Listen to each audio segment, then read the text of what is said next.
గత కొన్ని రోజులుగా అయితే తిరుపతి లడ్డు చాలా వైరల్ అవుతుంది. తిరుపతి లడ్డు కేసైతే అది ఫిష్ ఆయిల్‌తో తయారు చేశారు. అదే గొడ్డు మాంసంతో అంటే గొడ్డు కొవ్వుతో గూడా తయారు చేశారని చెప్పి చాలా వైరల్ అవుతుంది. దీని మీద టీడీపీ కూటమి ఏదైతే ఉందో టీడీపీ కూటమి గూడా చాలా పోరాడుతున్నారు. అందులో మెయిన్ మన డిప్యూటీ సీఎం ప్రెజెంట్ మన పవన్ కళ్యాణ్ గారు గూడా చాలా పోరాడుతున్నారు. అయితే పవన్ కళ్యాణ్ గారు గూడా ఈ రీసెంట్‌గా జరిగిన ఒక ప్రెస్ మీట్‌లో ఒక దగ్గరైతే మన పవన్ కళ్యాణ్ గారు గూడా ప్రకాష్ రాజ్‌కైతే వార్నింగ్ ఇవ్వడం అయితే జరిగింది. అంటే మన ప్రకాష్ రాజ్ గారు గూడా ఒకటి ట్వీట్ అయితే చేయడం జరిగింది ముందుగా.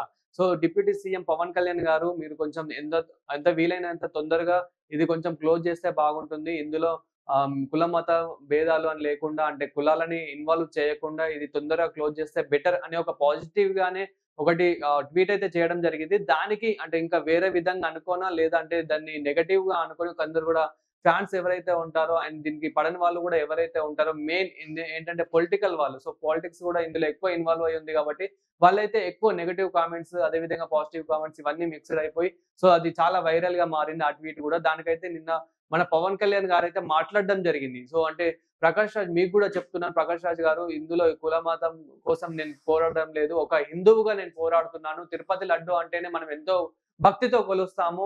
నేను తిరుపతి లడ్డు కోసం మాత్రమే నేను ఇలా పోరాడుతున్నాను. ప్రకాష్ రాజ్ గారు మీకు గూడా చెప్తున్నా అని జెప్పేసి ఒక ట్వీట్ అయితే చేయడం జరిగింది. అంటే ఒకటి మాట్లాడడం జరిగింది. సో, దానికి మళ్ళీ ప్రకాష్ రాజ్ గారైతే ఒక వీడియో అయితే పెట్టడం అయితే జరిగింది ట్విట్టర్‌లో. అసలు ఇంతకేం మాట్లాడాడు ఏంటి అనేది ఒకసారైతే చూద్దాము. శ్రీ పవన్ కళ్యాణ్ గారు, నేనిప్పుడే మీ ప్రెస్ మీట్‌ని చూసాను. నేను చెప్పిందేంటి? మీరు దాన్ని అపార్థం చేసుకొని తిప్పుతున్నదేంటి? నేనిప్పుడు విదేశాల్లో షూటింగ్‌లో ఉన్నాను. 30వ తారీఖు తర్వాత వచ్చి మీ ప్రతి మాటకి సమాధానం చెప్తాను. ఈ మధ్య మీకు వీలైతే నా ట్వీట్‌ని మళ్ళీ చదవండి. అర్థం చేసుకోండి. ప్లీజ్. శ్రీ పవన్ కళ్యాణ్ సో చూసారు గదా! శ్రీ పవన్ కళ్యాణ్ గారు నేను ట్వీట్‌లో నేను చెప్పిందేంటి, మీరు అనుకునేదేంటి, తప్పుగా అనుకోవద్దు. నేనేం తప్పుగా మాట్లాడలేదు. ప్రెజెంట్ నేను ఔట్ ఆఫ్‌లో ఉన్నాను. షూటింగ్‌లో ఉన్నాను. నేను 30వ తారీఖు వస్తాను. వచ్చిన తర్వాత వివరంగా నేను చెప్తాను. మీరు మాత్రం తప్పుగా అనుకోవద్దు. దీన్ని ఇంకా స్ప్రెడ్ చేయొద్దని జెప్పేసి మళ్ళీ ప్రకాష్ రాజ్ గారు గూడా ఏదో ఒకటైతే చేయడం అయితే జరిగింది. సో ఇందులో ఏంటంటే మెయిన్ కులాలని మాత్రం ఇన్వాల్వ్ చేయొద్దు. పవన్ కళ్యాణ్ గారి ఇంటెన్షన్ గూడా అదే. మేమేం కులాలని ఇన్వాల్వ్ చేయడం లేదు. జస్ట్ తిరుపతి లడ్డు మీదనే పోరాడుతున్నాం. అదే విధంగా వైసీపీ నేతలు ఎవరైతే ఉన్నారో వాళ్ళు గూడా నెగెటివ్ కామెంట్స్ ఇలా జేయొద్దు. వీలైతే పోరాడదాం. ఇక్కడ ఎవరిది తప్పుంది వాళ్ళని బయట పెడదాం. అండ్ ఇలాంటివి జరగకుండా చూసుకుందాం అని జెప్పేసి పవన్ కళ్యాణ్ గారైతే పోరాడడం అయితే జరుగుతుంది. అదే విధంగా అండ్ మన 'కార్తీ' గారు సో, అదే విధంగా నిన్న 'కార్తీ' గారు గూడా ఒక ప్రెస్ మీట్‌లో అయితే మాట్లాడడం అయితే జరిగింది. అయితే ఒకసారి ఆ వీడియో గూడా జూద్దాం. అంటే తిరుపతి లడ్డు మీద హేళన ఎలా జేస్తారని జెప్పేసి మన పవన్ కళ్యాణ్ గారు దాన్ని గూడా బేస్ చేసుకొని అయితే మాట్లాడడం జరిగింది. అంటే ఇక్కడ ఒక ప్రెస్ మీట్‌లో ఒక మూవీ ప్రెస్ మీట్‌లో అయితే ఒకసారి మనం ఏంటి అనేది చూద్దాం. లడ్డు గురించి మాట్లాడకూడదు. Sensitive topic.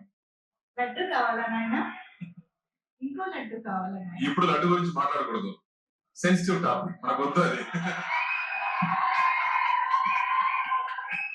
ఓకే.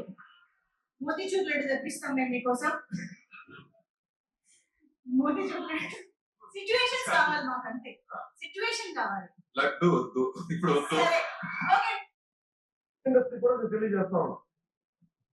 దీని మీద మీరు మాట్లాడితే మద్దతుగా మాట్లాడండి, లేదంటే మౌనంగా కూర్చోండి. అంతేగాని మీ మాధ్యమాల ద్వారా అపహాస్యం చేస్తే మటుకు ప్రజలు మిమ్మల్ని ఎవరు క్షమించరు.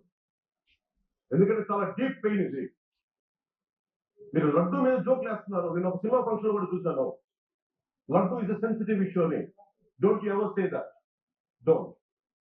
సో చూసారు గదా! లడ్డు మీద గూడా జోక్స్ ఏస్తున్నారు. లడ్డు ఈస్ ఒక సెన్సిటివ్ టాపిక్ అని జెప్పేసి అట్లా మీరు ఒకటి అట్లా వైరల్ జేస్తున్నారు. అది అలా చేయడం కరెక్ట్ గాదని జెప్పేసి పవన్ కళ్యాణ్ గారు డైరెక్ట్‌గానే కార్తీక్ గారికైతే చెప్పడం అయితే జరిగింది. అయితే ఆ వీడియో చూసిన తర్వాత మళ్ళీ కార్తీక్ గారైతే ఒకటి ట్వీట్ అయితే చేయడం జరిగింది. అసలు ఏం ట్వీట్ చేశాడు ఏంటి అనేది చూద్దాం. ముందుగా అసలు కార్తీక్ గారైతే క్షమాపణ కోరుతున్నాడు.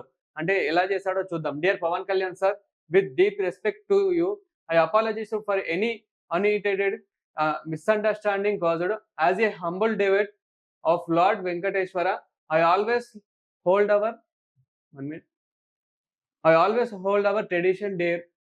బెస్ట్ రిగార్డ్స్ అని చెప్పేసి ఒకటైతే ట్వీట్ చేయడం జరిగింది. సో చూడొచ్చు మనం ఇక్కడ కూడా డిప్యూటీ సీఎం పవన్ కళ్యాణ్‌ను క్షమాపణలు కోరిన హీరో కార్తీ. సో చూసారు గదా! అంటే ఇక హీరో కార్తీ గారైతే ఒక ప్రెస్ మీట్‌లో అయితే మాట్లాడడం జరిగింది. ఏంటి అంటే ఇట్లా మనము లడ్డు మీద అయితే సెన్సిటివ్ అని చెప్పేసి అట్లా ఒక నవ్వుతూ మాట్లాడడం జరిగింది. దానికి పవన్ కళ్యాణ్ గారైతే రెస్పాండ్ అవ్వడం అయితే జరిగింది. ఆయన దానికి మళ్ళీ ఒక ట్వీట్ అయితే చేశారు. కార్తీ గారైతే నేను అపాలజీ ఇస్తాడని చెప్పేసి అంటే ఐ యామ్ వెరీ సారీ అని చెప్పేసి ఒక ట్వీట్ అయితే చేశాడు.